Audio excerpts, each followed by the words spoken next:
Well, listen, it is that time again.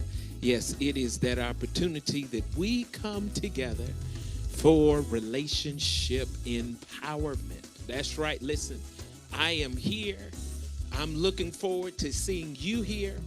Listen, this is the time, this is the opportunity by which, listen, we learn how to be empowered for our relationships. And so, listen, I am present. Now, listen, I'm looking for you, your friends, your family members, your co-workers, those that you are in relationship with. I'm looking forward to them having the opportunity to be here too. And so, listen, you know how we do it here at Ruffin. Listen, we begin to invite people. We begin to share the link. We begin to start watch parties. And so, listen, this is that time. This is the place. So, listen, if you are on our YouTube channel, you can share the link. If you are on our Facebook page, listen, you can begin to start a watch party. You can type somebody's name in the comments section, and their ability to be able to come in and to join us would start right now. And so I'm excited about being here with you because, listen, we've been here now. This is, I believe, week 14, talking about boundaries. And listen, I know that we've covered so much. We have talked about quite a bit. And so, listen, I'm looking forward to you being able to join us because we want to empower your relationships. That's right. Listen, the thing that has been one of the top concerns, detriments over this pandemic has been relationships, whether it's marriages, whether it's families. Listen, there has been an epidemic within the pandemic by which relationships have gone down, they have faltered. And so, listen, we are here to help strengthen, empower, inform you so that you can have the tools, you can have the knowledge, you can have the information that changes the trajectory of your relationships. That's right, it changes the trajectory of your relationships. And so, listen, I'm encouraging you, listen, before we begin to go ahead, once again, share the link, invite persons here, bring them to this space and place so that we can have the kind of impact, the kind of relationship, learning opportunity that brings us to a better space and place because it is your relationship. And therefore, because it's your relationship, listen, you and I are responsible for it. So let us learn how we can strengthen, empower, enrich, and really fortify those relationships that we have in our lives. And so, listen, I'm ready to go ahead and get started. A few things I want to just bring to your attention, just in case you may not have been here for the other teachings. But if you were, or may I say, if you missed any of them, you can go back on our YouTube channel or on our Facebook page, and you can tune in and watch all of those prior segments. But I want to let you know that, listen, we are using this book called Boundaries. And so it's a book by Dr. Henry Cloud and Dr. John Townsend. And so, listen, we've been using the information from these books, from this book.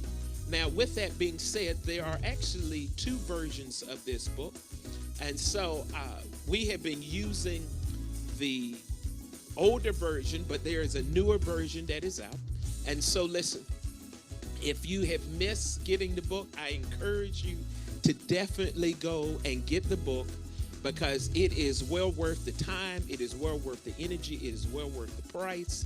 And so we just thank you so much for being here, joining us as we get ready to dive into talking about why do I resist boundaries? Why do I resist boundaries? Why do I have a hard time staying kind of within the lane?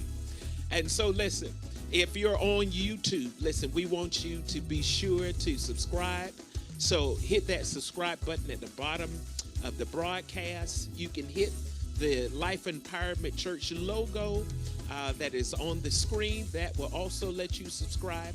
And be sure to hit that bell icon so that you can get the notifications. If you are here with us on Facebook, please be sure to like our page. Follow us here because, listen, I promise you this will be time well spent. This will be time that will do you well. And this is the kind of time that I promise you it is a return on your investment. So let us like, share, and comment so that we can be ready to engage in this particular time.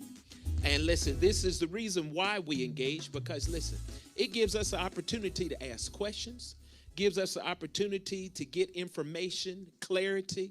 And so listen, we do it in real time, which means that because this is a live recording, you can put your questions on YouTube, you can put your questions on Facebook. I would be sure to see those if you're on our page.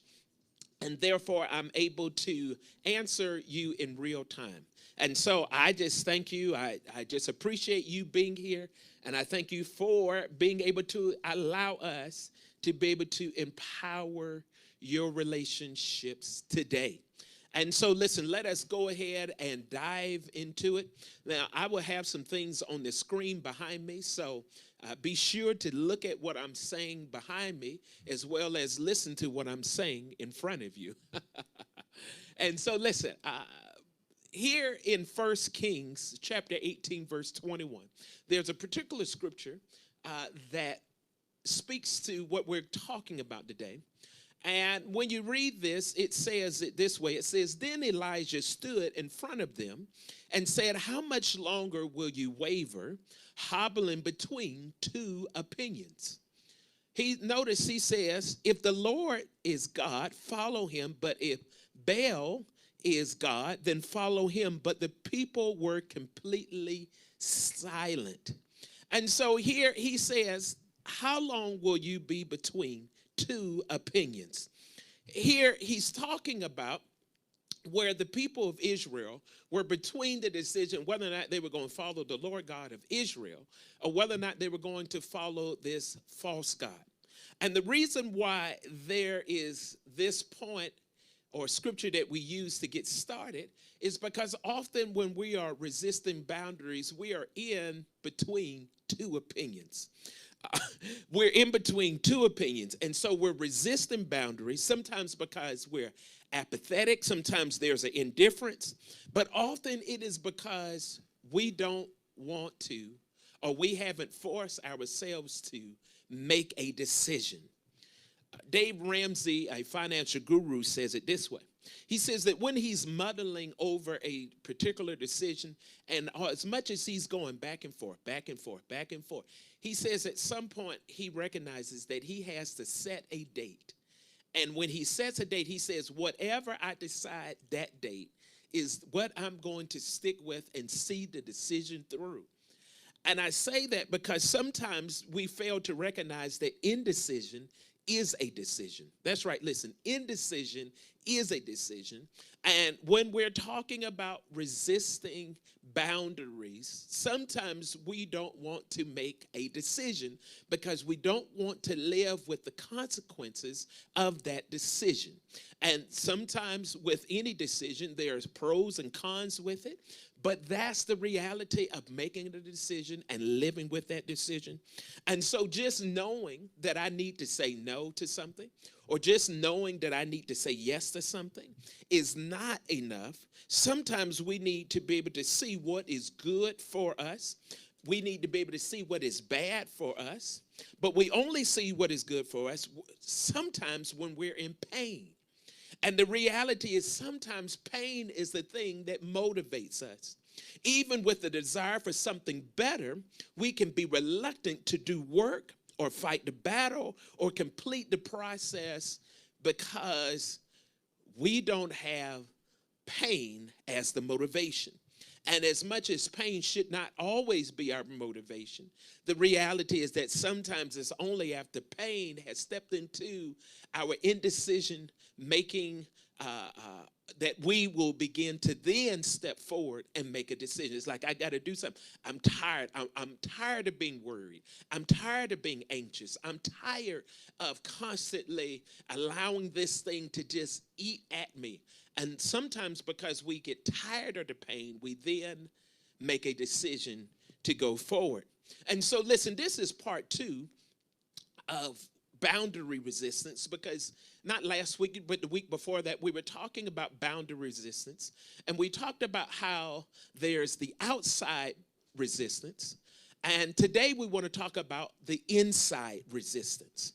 And so I don't want to spend time talking about the outside, but the outside has to do with other people.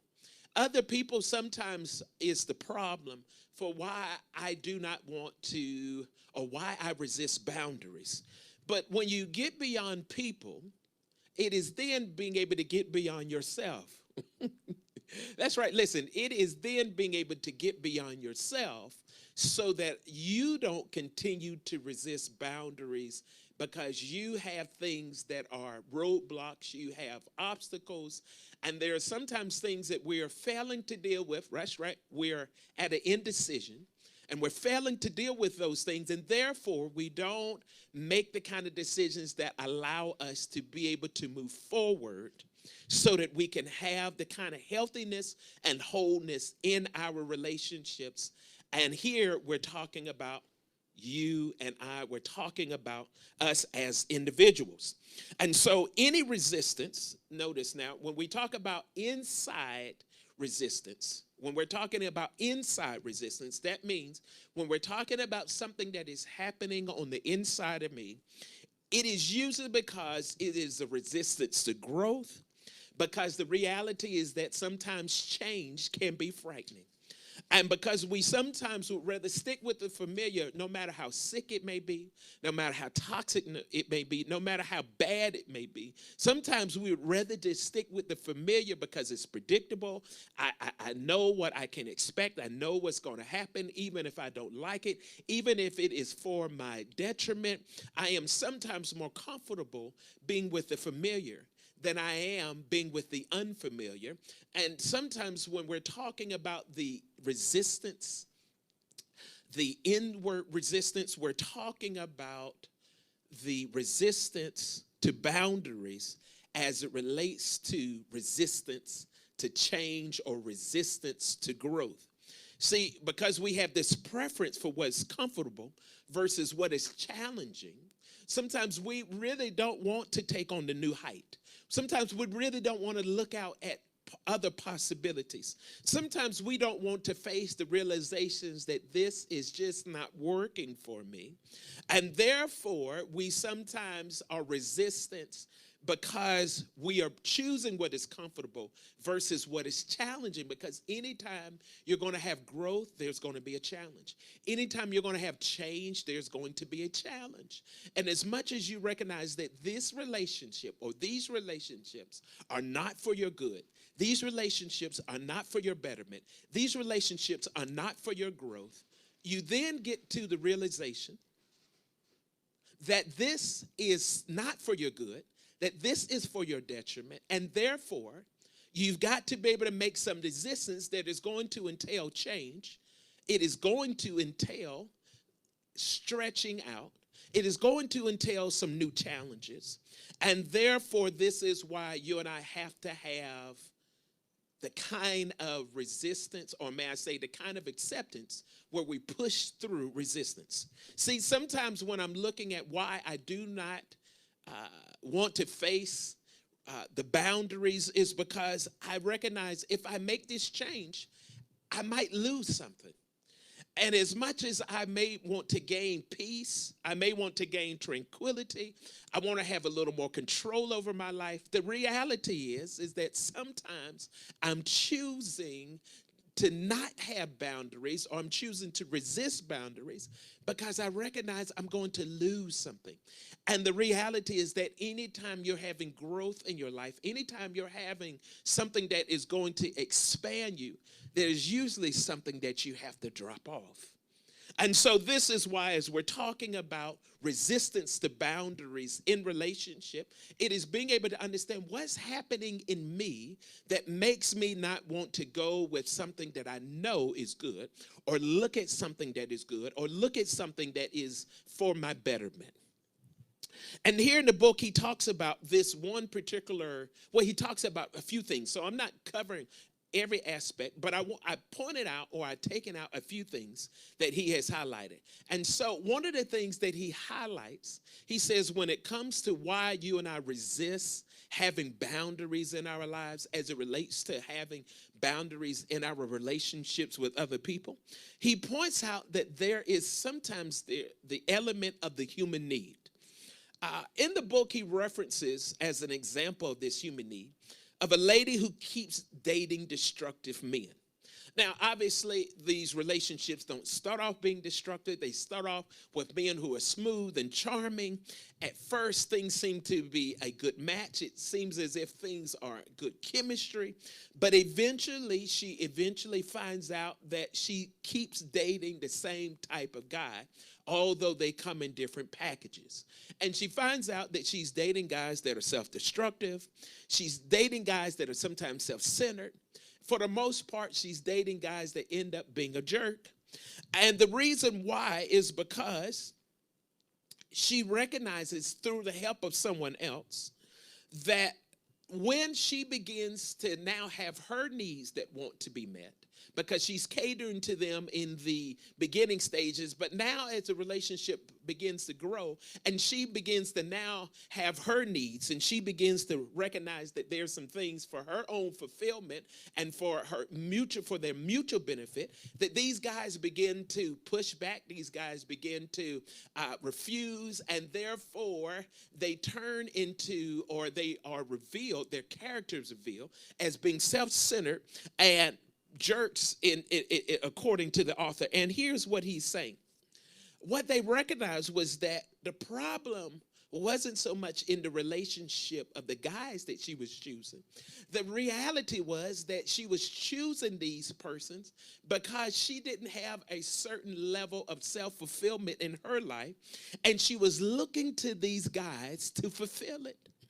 She recognized that part of what was a deficit in her life was the fact that she was dealing with fatherlessness issues. And due to the brokenness in her life, she had the difficulty of setting up these boundaries so that when she got into these relationships, it was about mutual respect. It was about mutual satisfaction. It was about mutual availability. But she failed to recognize that these guys did not have what it was that was going to be mutual fulfilling. And even when she recognized it, by the time it became something that was brought to her attention, the problem was that she couldn't cut it off because she didn't want to deal with being alone. And therefore, she never had the ability to fulfill her need, but she was willing to allow this to happen so long because she didn't want to deal with her inner deficit. See, sometimes we're in relationships, and as much as we know that these relationships are not good, or they're not growing, and they're not helpful, sometimes we don't want to face the music, we don't want to face the reality and confront the issue, or we don't want to recognize that we've confronted it, we've talked about it, we've addressed it. Nothing is happening, nothing is changing, and therefore we come to the realization that this is not going to get any better, yet we stay simply because we don't want to be alone. Now, there's a difference between being alone and being fulfilled, and being alone and being lonely. And when we bring to a relationship a deficit that we're looking for the other person to fulfill, when it's within our responsibility to fulfill, it's within our role to fulfill, therefore we begin to ask and expect and sometimes even demand something from the other person that they either can't give or they shouldn't be giving, or they are put in a scenario by which if they don't fulfill it, it creates tension and havoc and problems in the relationship. And it's simply because I lack a certain level of self-fulfillment.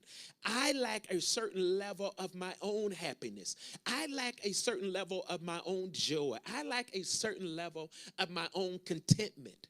And when I fail to recognize my own personal deficits, I'm going to have a hard time setting up boundaries with others, because in this case, I will simply rather have somebody that is there and somebody that is present, no matter how toxic, no matter how bad, no matter how to my detriment it may be. The reality is that this is not giving me what I need, but at the same time, I recognize I can't even give it to myself.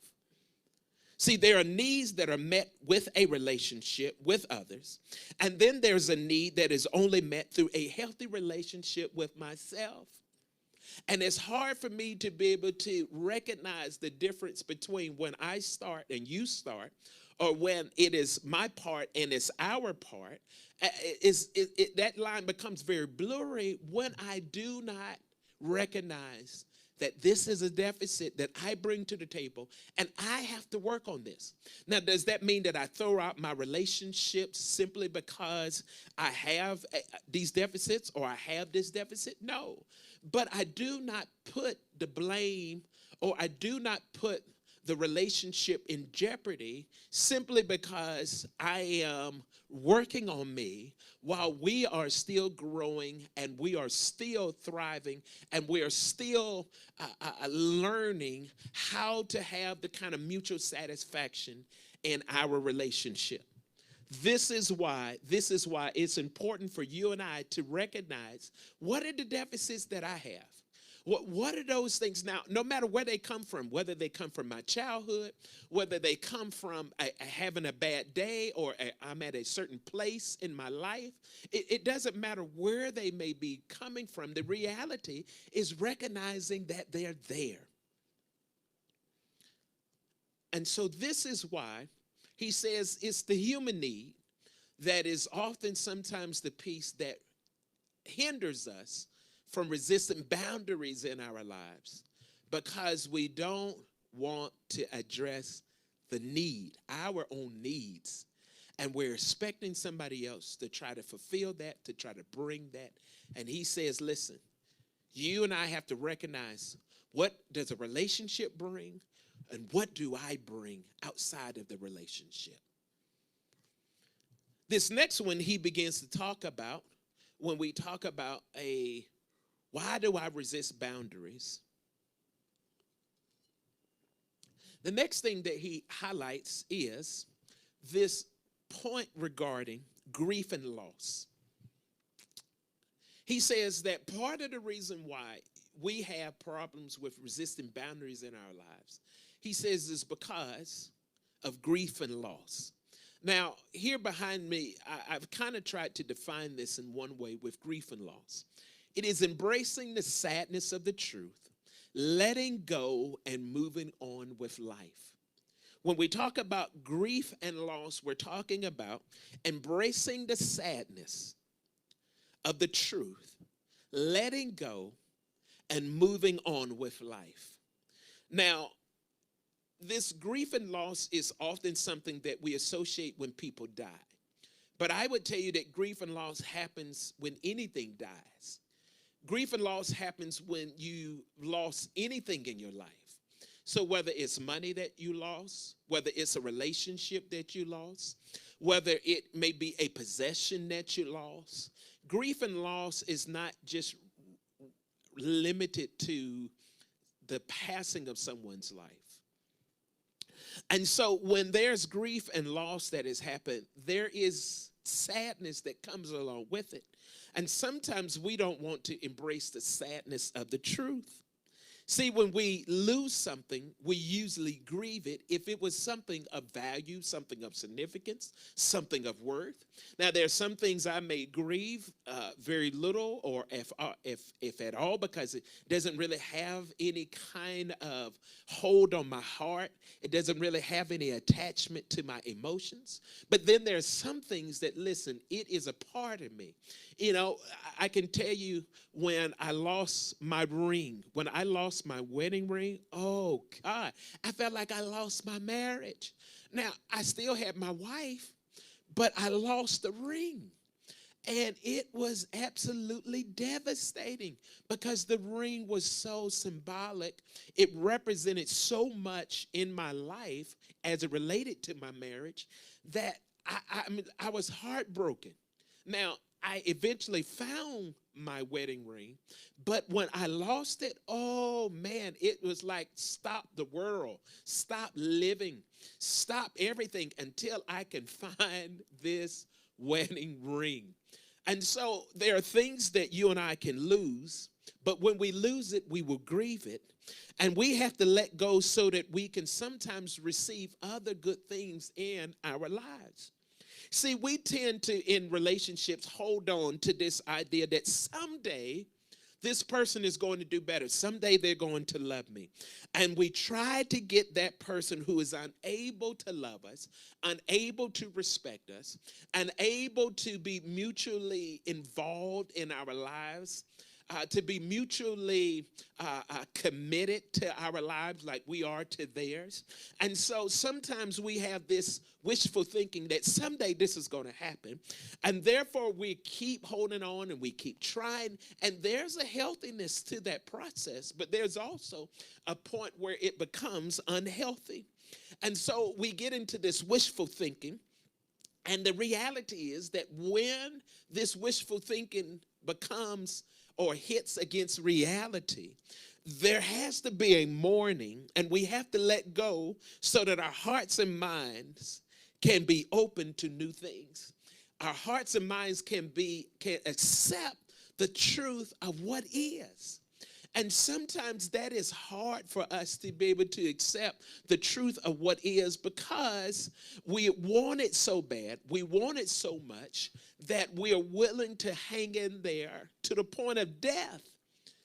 And there comes a point when we've got to be able to move past wishful thinking, accept the reality, and be able to move forward. And so many times to set boundaries with someone who we are at risk of losing, that love that we have craved for so long. And therefore, this is why sometimes we resist the boundary. Why? Because we know if I make a change and this person is not willing to adapt, this person is not willing to do this which is necessary for the growth and development of our relationship, then I'm going to have a place of where I have to make a decision. And at some point, I may have to mourn the fact that when I make this decision, this person may leave. This person may not want to have as much to do with me. And so therefore, I'm going to crave what is missing. I'm going to long for what I used to have. But the reality is that I have to come to a place where I am going to accept it. I can remember a time when I was younger, and one of the problems I had as a child was that I had asthma. Now, granted, thank God I grew out of it. I was healed, and therefore never had an asthma problem again in my life. But I remember there would be times in which, because my dad was a smoker at some point, that when he would light these cigarettes, the smoke would kind of trigger an asthma attack. And as much as sometimes I would try to explain to my dad why he couldn't smoke around me, there were times in which I think he needed to smoke for whatever reason, and I had to separate. Now, it could have been times in which I wanted to be around my dad. I wanted to spend time. I wanted to hang out. But because of the smoke, I had to guard my own lung health and be able to separate. And I had to be able to say, this is what's most important. And sometimes there was a longing, there was this craving, there was this sort of mourning of, I can't hang out with my dad. Why? Because I want to breathe.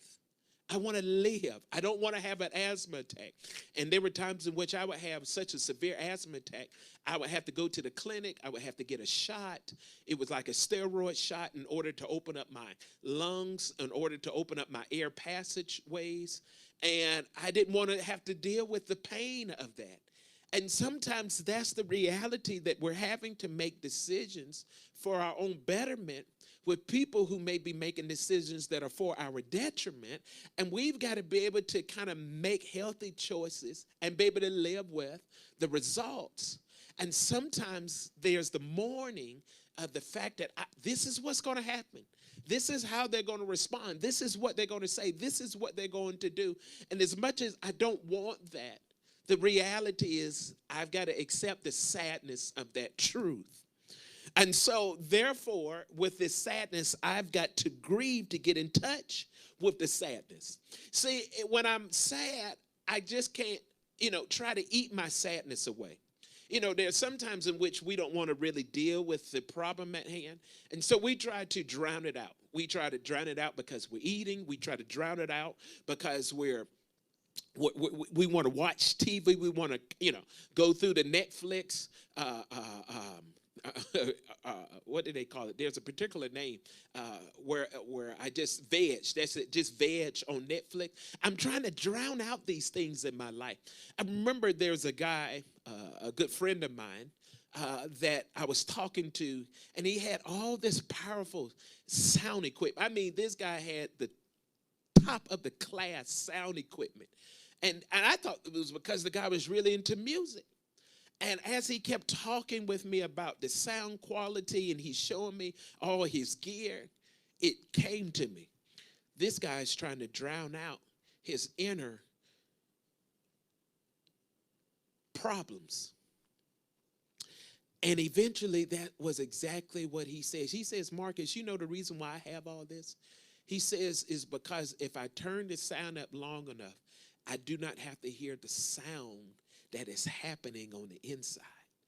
And sometimes that's what we try to do. And we don't want to face the sadness. We don't want to face the music. We don't want to deal with the issue at hand. And therefore, we don't grieve. But to grieve is to get in touch with our sadness. And therefore, when we begin to get in contact with our sadness, it gets us ready to change. Why? Because after I've embraced the sadness, it puts me in a place to where I'm now willing to begin to let go of some things. But if I do not get in contact with that sadness, it keeps me stuck in grief. It keeps me holding on to the sadness, not embracing the truth. And therefore, I never really grieve. And therefore, I continue to stay sad. And therefore, I get stuck in grief. I don't deal with the loss. And it's like I just stay in a circle. And this is why grief is accepting the reality of who they are, letting go of the wish to have something different. That's right. Listen, it is accepting the reality of who they are and letting go of the wish to have something different. This is why I'm telling you that, listen, some of the reasons why we resist boundaries is because we don't want to deal with the grief and loss. And so we rather try to drown it out, whether it's food, whether it is just the occupying of my time. It's like I don't want to, just kind of be to myself and be with my own thoughts, because the moment that happens, I've got to begin to deal with the noise that is on the inside. The sound that is on the inside, the issues that are on the inside. And this is why he says, you and I will resist boundaries, because we don't want to deal with the sadness. And we get into this whole aspect of if only games, if only I would try harder, maybe I could get he or she to like me. If only I would kind of give in to their demands, maybe they won't continue to get angry because I'm bothering them, but they're disrespecting me. And so this is why he says that if you and I are going to really accept boundaries, put boundaries in place, is to be able to deal with or address our grief and loss. And you'll be amazed that once you begin to really delve into that area of sadness, you really begin to look at the things that you have lost and the grief that has surrounded that, the sadness that has surrounded it. Listen, you may begin to compile a bunch of things, but I'm telling you, it'll help you to stay off the alcohol. Listen, it'll help you to quit overdosing on other things, whether it's a substance or it is some other potentially good, but eventually harmful. Why? Because I am using it, something that is good, I'm using it in a detrimental way. And so it is therefore hurting me instead of helping me. Listen, sleep is good for you. But listen, you can't stay in bed continuously, avoiding to get up and face the world and face reality and face the issues that are before you or face the issues that are in you. You and I at some point have to be willing to face our grief and our loss. I'm looking to see whether or not anybody has any questions. I'm looking here on YouTube. I'm looking here on Facebook. I don't see any questions, so I'm going to continue to move forward. When we're talking about why do we resist boundaries? And the last time we talked about this, last week or the week before that, we talked about outside forces. Today we're talking about inside forces. See, listen, some of the reasons why people will overeat is simply because they're trying to drown out issues that are on the inside of them. You know the reason why sometimes people will become excessive in some particular hobby or just kind of stay busy all the time? Because they don't really want to deal with the issues that are on the inside. And so instead of putting a boundary in place and say, you know, I'm not going to eat after this time and I'm not going to allow this to just kind of be the comfort food that just consoles my soul because I don't want to deal with the issues that are attacking my soul, I resist that boundary because I really don't want to address the issue. Another thing that this author talks about here when he's highlighting what are some reasons why we resist boundaries. Remember, I'm not covering all of them. I just pointed out a few of them. He says another reason why we resist boundaries in our lives, the reason why we don't say no to people, or the reason why sometimes we don't say yes to people or say yes to things in our lives, he says has to do with forgiveness. You know, you've heard the statement, to err is human, to forgive is divine. And here's the reality. As much as we can mentally assent to the idea that you and I need to forgive people, you and I need to let issues go, the reality is that forgiveness is hard. And letting go sometimes of someone or something that someone has said or something that someone has done gives you the sense that they owe it to you. They owe you the apology. They owe, you know, admitting to what they did that was wrong. They owe you the conversation. They owe the repairing of what they broke or what they did and they failed to fix it. They owe you that. That's what you and I feel when somebody has offended, somebody has done us wrong. And it's interesting when you think about this from a biblical position. In the Old Testament, it would talk about trespassing. And here, when we think about today's law, when you trespass, that means that you have crossed over onto somebody's property without permission. And sometimes in crossing over into their property, you have done something damaging to their property. And so sometimes trespassing can turn into a crime that requires you to pay for the damage that you have done to somebody's property. And so here, when we talk about forgiveness and we compare it to this term in the Old Testament of the Bible called trespassing, it's relating to this idea that they've done something wrong, and it's almost as if they created a legal debt. And so they really owe you something. And although they may not have done something that was of a criminal nature, they have done something that was of a violation, whether it was to your soul, whether it was to your mind, whether it was to your emotions, whether it was something in your life. And so you begin to feel like they owe you because they have created a debt. And the problem is that when this debt is in place, it's not a debt on books, but it's a debt on your soul. And so you are accounting for what they have done. And just like any debt that is owed, over time there is interest that is accrued. And so therefore you are accruing, or this person is accruing debt or interest on the debt that they owe you. And sometimes you're calculating it not by the day, but by the hour, by the minute. And therefore, you begin to now take what was a small debt and it becomes a big debt because of the interest that is accumulated with it. And now we want to collect on our debt. And the reality is that sometimes in us trying to collect on our debt, we go about doing it in all kinds of ways.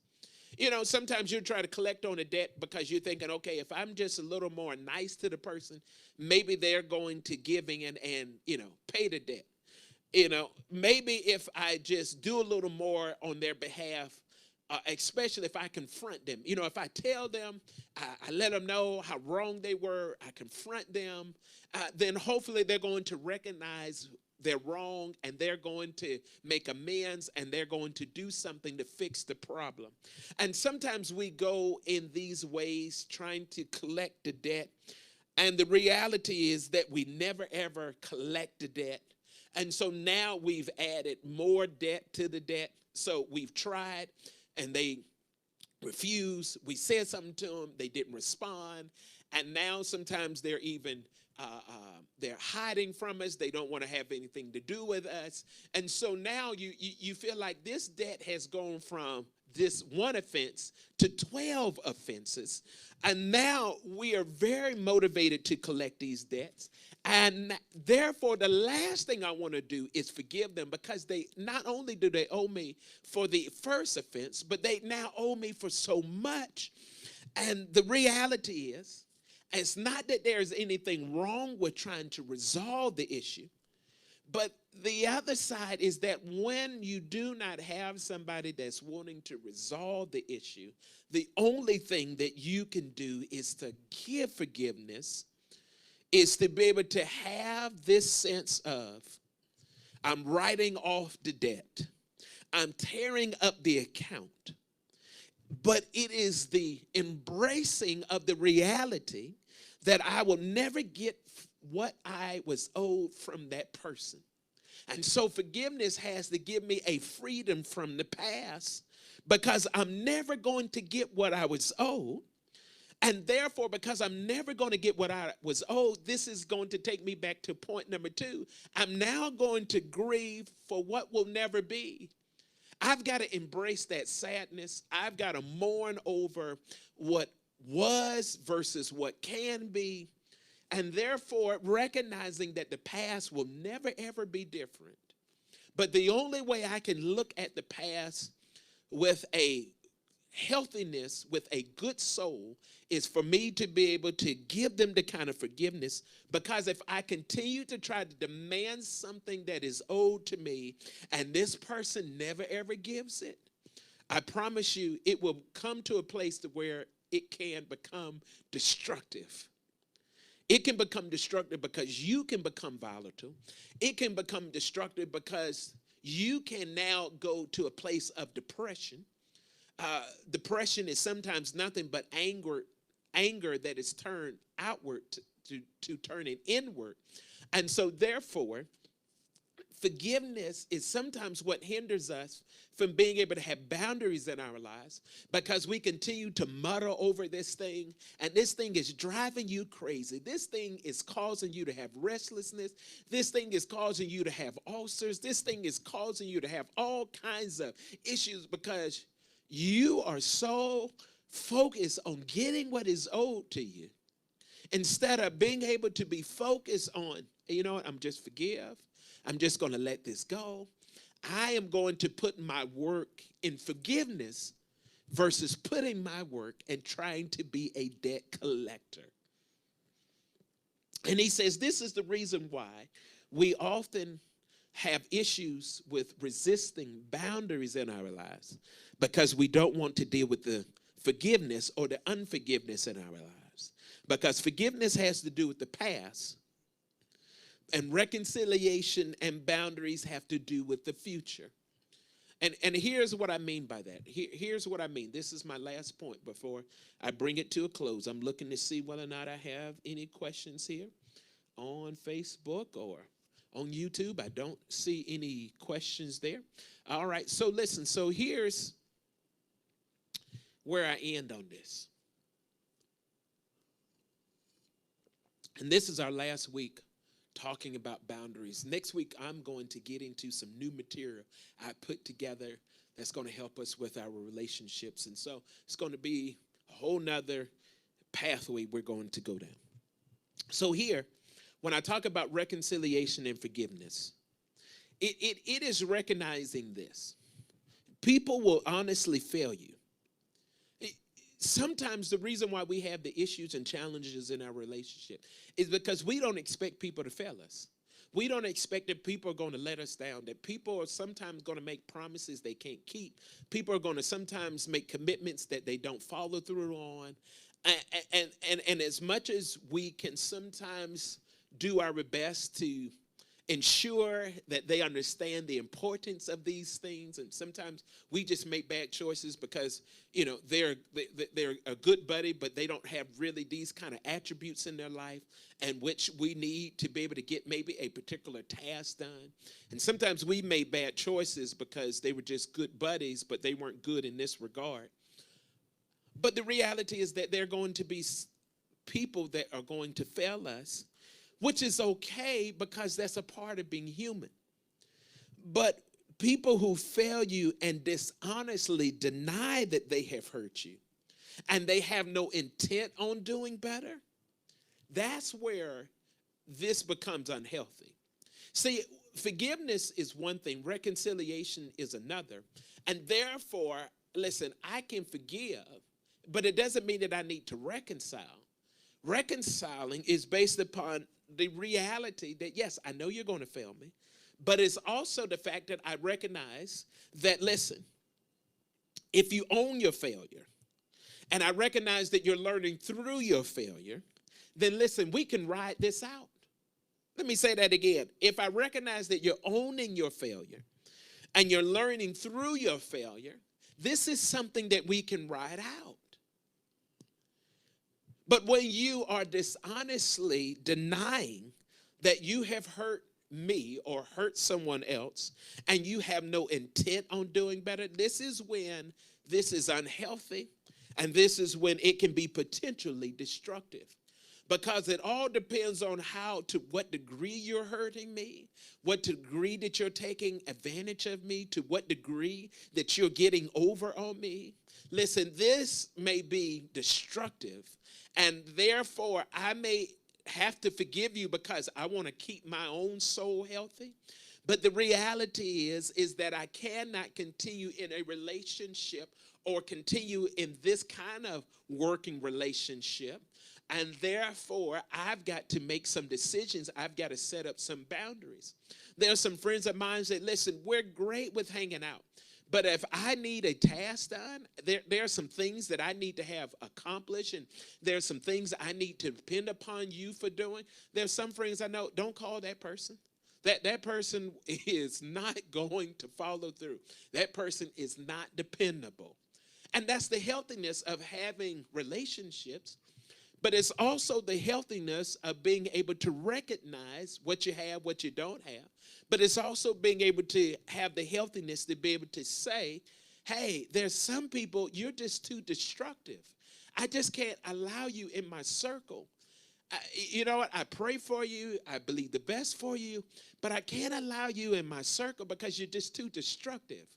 And destructive may be a harder word, or it may be a harsher word. But it can also be that, listen, you are just too negative. Listen, you are just too,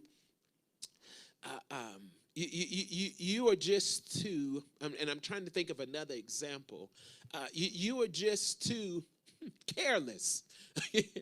And so I just can't allow you to have responsibilities that help my peace, help my protectiveness, it help my sanity. Because if I give this to you with the kind of attributes that you currently possess, I'm going to do myself damage, and it's going to probably damage our relationship. See, I recognize that forgiveness is a part of any and all relationships. Reconciliation is not necessarily for all relationships.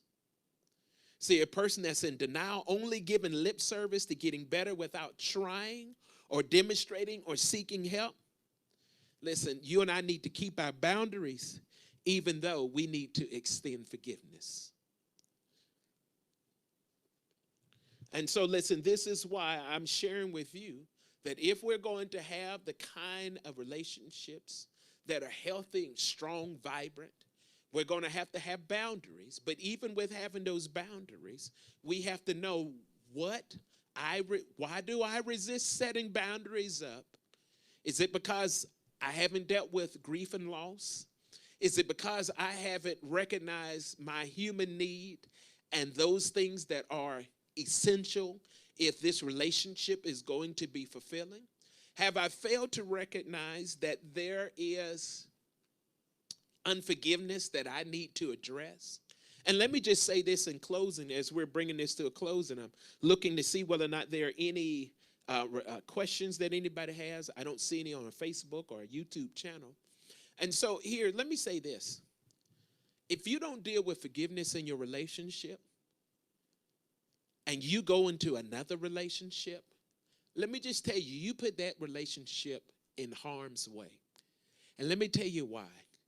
Because you're carrying around a grudge. You're carrying around a burden. You're carrying around an unresolved issue. And depending upon how significant that issue was in the last relationship, when you go into this relationship, it's almost like if you've ever stomped your toe. And you know how when you stomp your toe, if you stomped it like really bad, it's like you do everything to protect that toe. It's like you're walking, you want to make sure you're extra careful that nobody steps on that toe. You're extra careful that you don't bump into anything else. Why? Because that toe is in pain. That toe is hurting. And it is your job to protect it from being re-injured. Well, let me tell you, you do the same thing in a relationship. And so somebody else hurt you. Somebody else gave away some kind of secret. They betrayed your confidence.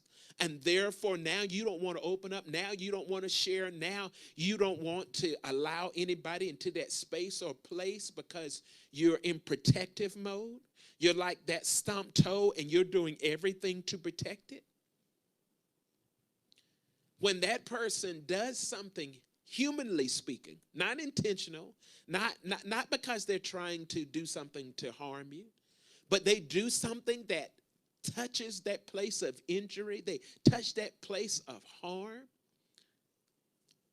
you will respond in a way that will 9 times out of 10 have a tendency to push the person away. You would be much more exaggerant about your reactions. And the person is trying to figure out what in the world is going on. And the reality is if that happens too much, they will say you're too toxic. They would say you're too touchy. They would say, you know what, I don't know how to act around you. I feel like I'm walking on eggshells. And the reality is is that you have not dealt with the pain of the past. You haven't addressed the unforgiveness of the last issue.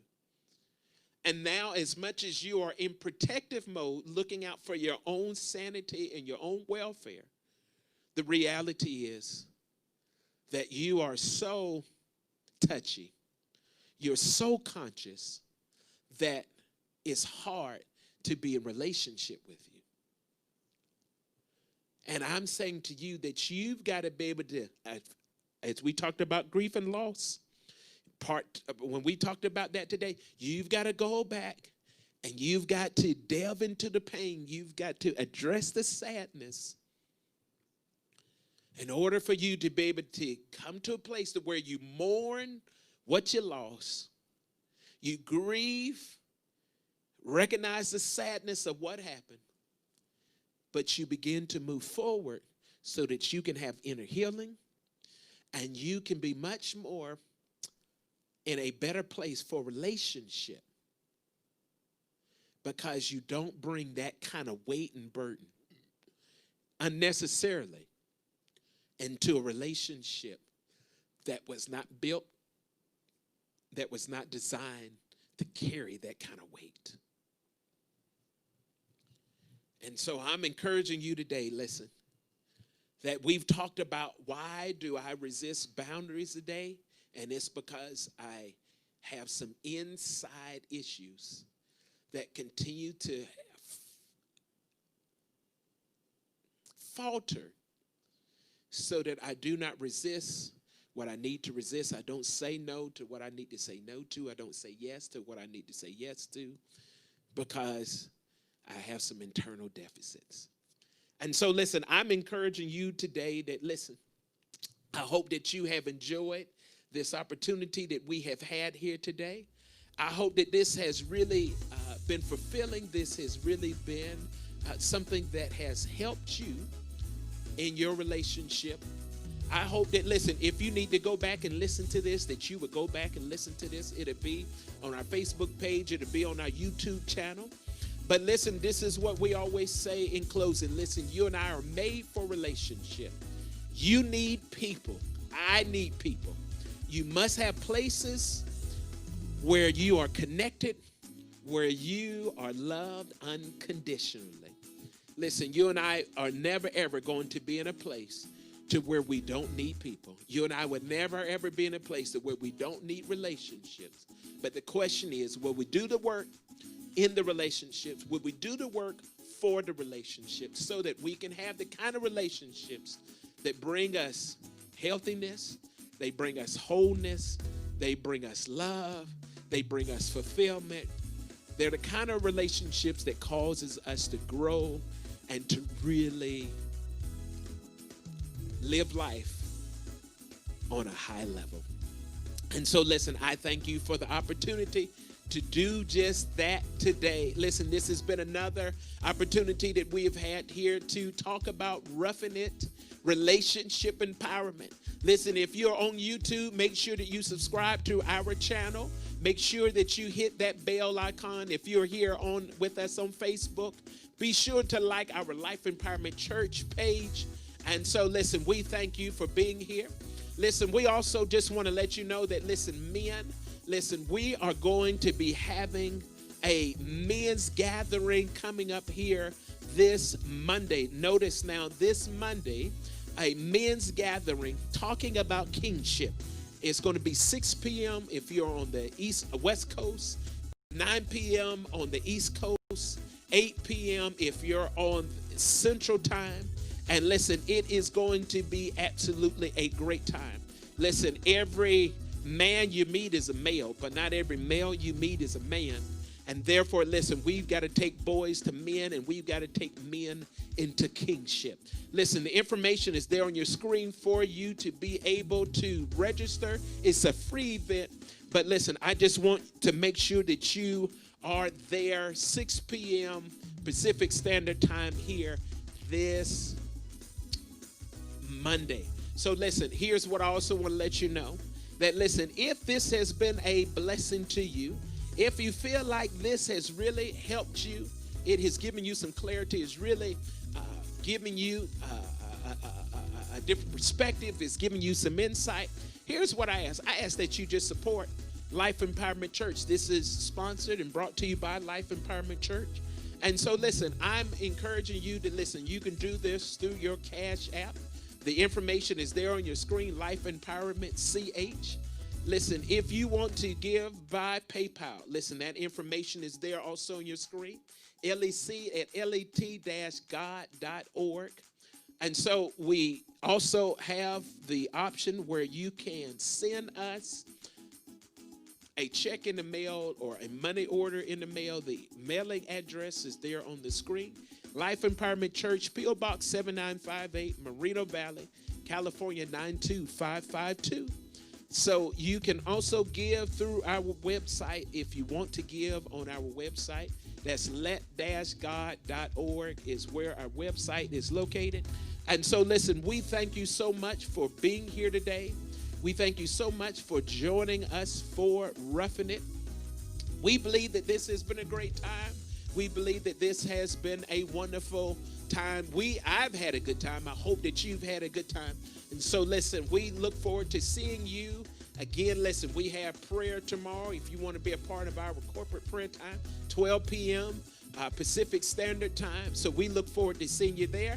If not, listen, I look forward to seeing you next Thursday for Ruffin' It, Relationship Empowerment, where we are empowering your relationships to thrive so that you can maximize here and in all of your relationships. So listen, we thank you so much for being here today. Be sure to join us again next week. All right, God bless you.